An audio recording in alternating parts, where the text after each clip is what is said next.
Olá a todos! Vamos para mais uma aula de álgebra linear e o assunto dessa videoaula subespaço vetorial.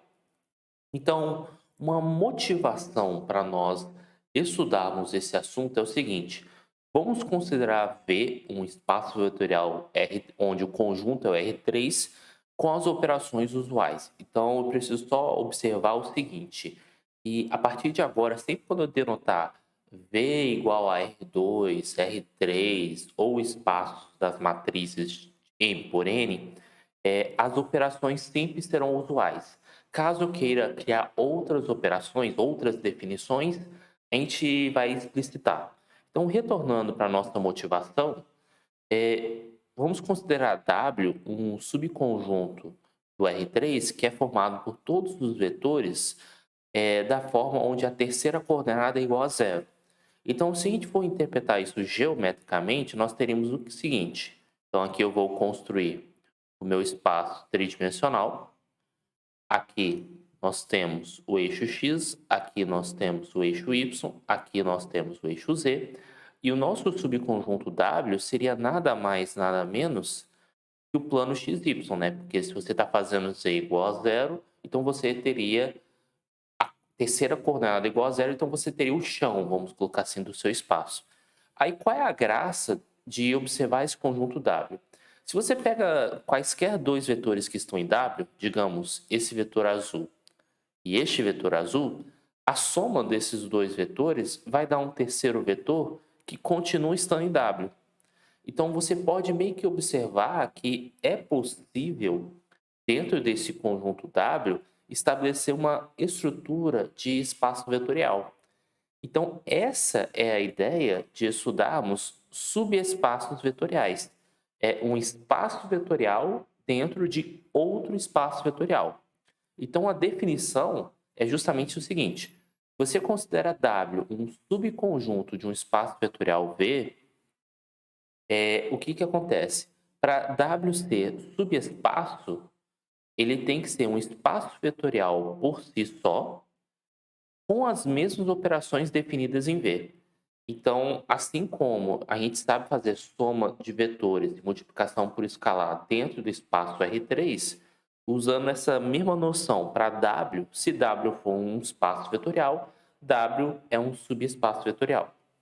Agora, uma pergunta central da aula de hoje é a seguinte: a gente viu na aula anterior que a gente teria que verificar vários axiomas de espaços vetoriais. Então, como é que nós vamos, de maneira mais rápida, identificar se W é um subespaço vetorial? Bem, existe um teorema que nos permite pular algumas etapas. E o teorema diz o seguinte: se W é um subconjunto de V e W é não vazio, e V é um espaço vetorial, então W é um espaço vetorial se e somente se essas duas condições acontecem. Quaisquer dois vetores que estão em W, a soma tem que estar em W, e se você pega qualquer número real alfa e qualquer vetor U que esteja em W, alfa vezes U tem que estar em W. Então, como é que a gente demonstra esse teorema? É só observar os axiomas e vocês ir, vamos dizer assim, verificando as propriedades. Como é comutativo, associativo, vale a distributividade, essas coisas, porque V é um espaço vetorial, o que acaba restando somente são esses dois itens. Se a soma está bem definida ou se a multiplicação por escalar está bem definida. Então, a partir desse teorema, nós vamos fazer exemplos. Então, primeiro, como é que nós vamos justificar que esse conjunto, ele de fato é um subespaço vetorial? Então, eu vou apagar aqui, só para facilitar aqui a nossa conversa. Qual é o procedimento? Bem, já que eu tenho que ter letra A e letra B, vamos começar pela letra A. Opa, vamos começar. Peraí que travou aqui. Começar pela letra A. Então, a primeira coisa que eu tenho que fazer é verificar se a soma de dois vetores estão no conjunto W. Então, se o e V pertence a W, isso implica, então, U mais V pertence a W? Essa é uma pergunta que você tem que responder. Como é que a gente vai responder essa pergunta? Primeira coisa é dizer o seguinte: sempre é o primeiro passo. Se U está em W, você tem que descrever o que isso significa. Isso significa que as duas primeiras coordenadas, o x e o y, é qualquer número real. Já a terceira coordenada tem que ser igual a zero. Então, o que eu faço? Se eu quero considerar um vetor genérico de W, então eu coloco uma primeira coordenada 1, uma segunda coordenada U2, mas a terceira coordenada eu peço que seja zero. De maneira análoga, eu posso considerar V um vetor com coordenadas V1, V2 e 0. E agora o que eu faço? Eu somo esses vetores e vejo o resultado. Realizando a soma U mais V, usando a operação usual do R3, que é basicamente coordenada a coordenada, nós vamos ter o 1 mais V1 na primeira coordenada, o 2 mais V2 na segunda coordenada, 0 mais 0 na terceira coordenada. Esse resultado, ele é um vetor de W? Bem, um número qualquer na primeira coordenada, um número qualquer na segunda coordenada, 0 na terceira coordenada. Portanto, esse cara é um elemento de W. Então, a gente mostrou que é um subespaço vetorial? Ainda não, porque eu tenho que verificar o item A e eu tenho que verificar o item B. Então, retornando aqui, vamos verificar o item B. Então, o que eu faço? Eu vou ter que responder a seguinte pergunta. Se alfa é um número real e U pertence a W, então alfa vezes U pertence a W? Isso é uma pergunta que tem que ser respondida. Não sabemos ainda. Então, o que nós vamos precisar? Primeira coisa, descrever o que significa o vetor U pertencer a W. Significa que ele tem uma coordenada x, uma coordenada y, 0 na terceira coordenada. Então, quando você realiza a conta alfa vezes U, nós já aprendemos que no R3 é você aplicar a distributividade. Então, nesse caso, vai ficar alfa vezes 1, alfa vezes o 2, e não importa o valor de alfa. Alfa vezes 0, vou até colocar devagar, alfa vezes 0 é 0. Então, já vou aproveitar aqui e colocar 0. Esse camarada é um vetor de W? Bem, tem que ter qualquer número na primeira coordenada, qualquer número na segunda coordenada, ou seja, tanto faz, mas a terceira coordenada deve ser 0. Portanto, ele é um vetor de W. Agora sim, como a gente verificou o item A, o item B, o que nós podemos concluir, portanto, W é subespaço de R3, né, que é o nosso V. Então, esse é um primeiro exemplo que nós temos de um subespaço vetorial. Vamos criar agora um exemplo de tal modo que o conjunto não seja um subespaço vetorial. Até mesmo para entendermos como é que faz para fins práticos, obviamente, a gente identificar quando que nós vamos ter um espaço vetorial e quando que nós vamos ter um subespaço vetorial. Ou quando vamos ter ou quando não vamos ter. Então, vamos lá. Vamos criar um exemplo aqui. Então, o nosso exemplo, eu vou pensar o V como o conjunto do R2. Eu vou pensar V em R2. E vou pensar o W como conjunto, todos os vetores Vs, tal que V seja da forma algum número x, x ao quadrado, para x pertencente aos reais. Então, a primeira coisa que eu tenho que tentar entender é que conjunto é esse. Bem, se eu observar direitinho, o nosso espaço R2, a gente consegue desenhar aqui num plano cartesiano. Se eu marcar aqui o conjunto de pontos que cumpre essa propriedade, x, y, onde y é x ao quadrado, isso é exatamente o gráfico de uma parábola. Então, eu posso desenhar uma parábola aqui, o y é igual a x ao quadrado. E aí, o que é meu conjunto W? é nada mais, nada menos que todos os vetores cuja extremidade seja o ponto da parábola. Então, não é muito difícil perceber que esse conjunto não vai ser um subespaço do R2. Por quê? Porque se você somar dois vetores que estão na parábola, por exemplo, esse vetor verde que eu sinalizei, mais esse vetor que está em azul, o resultado vai ser um vetor que vai estar fora da parábola. Então, dito isso, como é que nós vamos formalizar? Seria interessante, por exemplo, e basta você negar, né, pensando um pouco de lógica, já que tem que verificar o item A, o item B, vamos já negar o item B. Então, vamos considerar V um vetor genérico, nem um vetor genérico, um vetor específico. Então, vamos lá.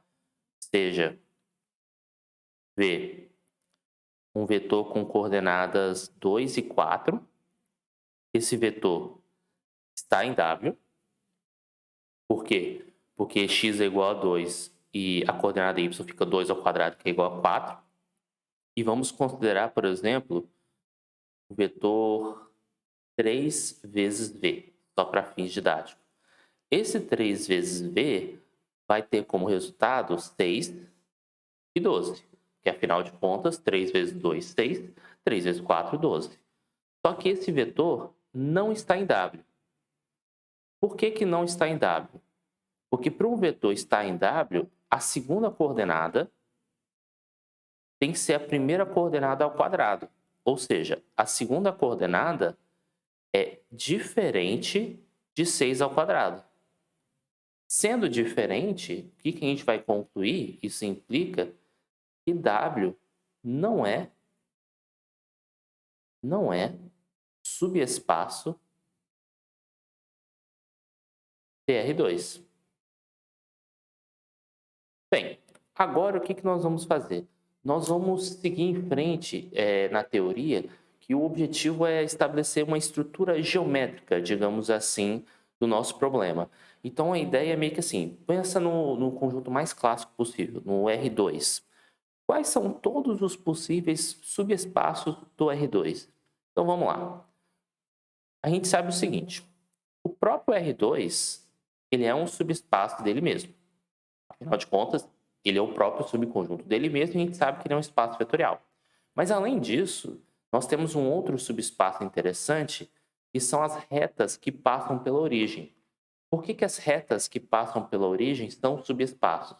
Porque se você pega dois vetores que moram aqui dentro, por exemplo, esse vetor branco aqui e esse vetor que está em azul aqui, se você fizer soma entre esses vetores, o resultado continua morando na reta. E se você pegar um vetor branco e multiplicar por um escalar, continua morando na reta. E além disso, um outro subespaço que nós temos é o espaço vetorial formado somente pela origem, que é o espaço nulo que nós vamos considerar. Então, dado V no espaço R2, quais são os possíveis subespaços de V? Vamos listar aqui. Então, o primeiro possível subespaço de V é o espaço todo. O segundo subespaço possível de V é o espaço que tem só o vetor nulo. O terceiro subespaço possível, que eu vou acho que sinalizar aqui embaixo fica mais fácil, ele é o conjunto de todos os x, a vezes x, tal que A pertencente aos reais fixo, então deixa eu colocar assim, que ele é fixo,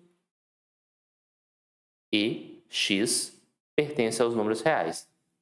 Então, o que acontece? Porque como é que a gente descreve todos os conjuntos que são retas que passam pela origem? Retas, no modo geral, a gente consegue chegar como y igual a ax mais b. Só que se você quer que passe pela origem, b tem que ser igual a zero. Então, todos os possíveis subespaços vetoriais é o espaço todo, a origem e a reta que passa pela origem. Por quê, professor? Aí é um exercício que eu deixo para vocês tentarem investigando, mas é bom pensar enquanto está numa banheira, cheia de espuma, e com um patinho de borracha e companhia para poder apreciar melhor isso. Um comentário rápido sobre o R3, que é possível caracterizar todos os subespaços de R3 são o seguinte, usando a mesma lógica. É claro que é preciso demonstrar esse fato, mas nós temos somente a origem, é a primeira possibilidade. Uma segunda possibilidade são as retas que passam pela origem. Ou uma terceira possibilidade são os planos, vamos melhorar aqui o desenho, são os planos que passam pela origem. Vou melhorar aqui, vou dar um tracejado aqui. Então, são os planos que passam pela origem. Então, todos os subespaços vetoriais possuem esse formato. Até porque, se você pega dois vetores que moram no plano, na hora que você faz a soma desses vetores, o resultado ainda é um vetor no plano. Então, é claro que eu estou fazendo um resumo bem diagonal sobre subespaços vetoriais, mas é muito importante que vocês resolvam exercícios, que vocês tentem verificar essas propriedades e, nas próximas videoaulas, eu ainda vou desenvolver um pouquinho mais a teoria dos subespaços vetoriais, mas a ideia é ensinar para vocês procedimentos para, de fato, verificar através de contas que esses subconjuntos que eu estou citando são, de fato, subespaços vetoriais. Espero que vocês tenham gostado, peço que curtam, que deem retorno. Qualquer dúvida, vocês podem compartilhar nos comentários e até a próxima.